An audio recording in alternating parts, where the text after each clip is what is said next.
Your heart never sleeps. From the moment you are born to the moment you die, it keeps rhythm without fail. It beats about 100,000 times a day, over 3 billion times in an average lifetime. It weighs less than a pound, yet moves over 7,000 liters of blood every single day. Your heart doesn't need your brain to beat. It has its own pacemaker cells that generate electrical impulses. The sinoatrial node, located in the right atrium, is called the heart's natural pacemaker. It fires off electrical charges that travel through the atria and then down to the ventricles in a carefully timed sequence. This signal makes the heart contract and pump blood. If the signal misfires, it can lead to arrhythmia, some harmless, some life. The heart has 4 chambers: right atrium, right ventricle, left atrium, and left ventricle. Blood flows in a one-way circuit through them, controlled by valves that open and close with each beat. The dub sound you hear is the sound of valves closing, not the heartbeat itself. The first sound is from the atrioventricular valves closing. The second is from the semilunar valves shutting tight. These valves prevent blood from flowing backward. One failure can cause turbulence and create a murmur. The heart pumps blood through a system over 100,000 kilometers long. That's more than twice around the Earth. It takes your blood about 60 seconds to make a full round trip through the entire body. At rest, the body circulates roughly 5 liters per minute during exercise. That number can quadruple. Red blood cells are the delivery trucks, loaded with hemoglobin that binds oxygen. The iron in hemoglobin gives blood its distinctive red color.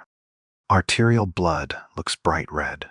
Venous blood is darker, but it's never blue. Veins appear blue through the skin because light waves are filtered differently, not because of the blood itself. The heart relies on the coronary arteries to supply itself with oxygen, rich blood.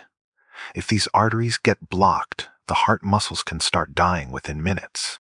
This is a heart attack or myocardial infarction. It's a race against time. Chest pain from a heart attack can radiate to the arm, neck, jaws, or back. Some people don't feel chest pain at all, especially women. Their symptoms can be far more subtle. Silent heart attacks can happen during sleep or go unnoticed for days. High blood pressure forces your heart to work harder on every beat. Eventually, the muscle wall thickens and stiffens. That's called hypertrophy. Left ventricular hypertrophy is common in aging, in athletes, and in people with heart disease. Athletes often develop what's called athlete's heart, larger, stronger, and more efficient at pumping blood. Their resting heart rates sometimes drop below 40 beats per minute, but bradycardia in an untrained person could be a warning sign. Your heart is about the size of your fist, but size can vary from person to person. Men's hearts are usually 10–15% larger than women's. Still, women also tend to have faster resting heart rates. When you are a baby, your heart beats fast, around 120 to 160 times per minute. As you grow older, your resting heart rate gradually slows down. In adults, 60 to 100 beats per minute is considered normal. The largest chamber is the left ventricle. It's the one that pumps blood into the aorta and sends it out to your entire body. Its muscular wall is thick because it does the heavy lifting. By contrast, the right ventricle only sends blood to the lungs. That's a much shorter trip. Blood leaving the heart flows through the aorta, your body's largest artery. At roughly the diameter of a garden hose, it expands and contracts as pulses of blood move through. Aneurysms in the aorta can form silently and burst suddenly. They're rare but deadly. Your heart is surrounded by a fluid-filled sac called the pericardium.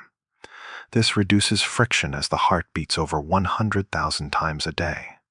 When infected or inflamed, it can cause pericarditis, a sharp, stabbing chest pain that worsens when lying down. Your body responds to emotions through the heart. Fear, joy, sadness, all trigger changes in heartbeat and blood flow. In extreme emotional stress, the heart can literally weaken. That condition is called Takotsubo cardiomyopathy, nicknamed broken heart syndrome. It often mimics the symptoms of a heart attack. Adrenaline released during stress or danger speeds up the heart and constricts blood vessels. Chronic exposure can wear out arteries and contribute to high blood pressure.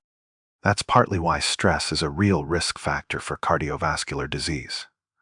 Laughter, on the other hand, can relax blood vessels and improve circulation. Positive emotions correlate with lower resting heart rates and better outcomes after surgery. Eating too much salt can cause the body to retain water, increasing blood pressure. Too much saturated fat contributes to plaque buildup. But not all cholesterol is bad. HDL, the so-called good cholesterol, helps remove excess fat from blood vessels. Your heart gets stronger with aerobic exercise.